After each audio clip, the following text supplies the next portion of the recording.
Hey everyone, welcome back. Does Apple Pay work fine in stores but this does not appear or fails when you try to pay online in Safari or inside app?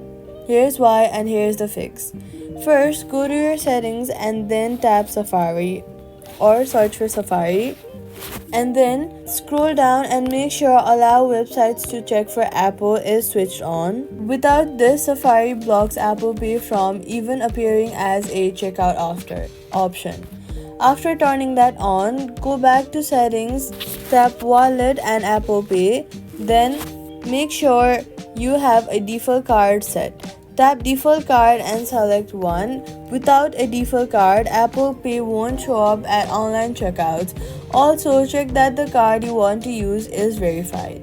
Open wallet, tap the card, and if it says verify card, then follow these steps.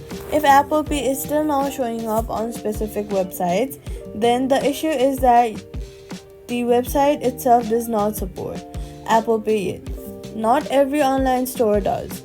So try a different browser or check if the website has Apple Pay listed as a payment option. All you've got to do is enable Apple Pay in Safari settings, set a default card and wallet, verify your card, and confirm the website supports it. Apple Pay will show up online, and that's it. Subscribe.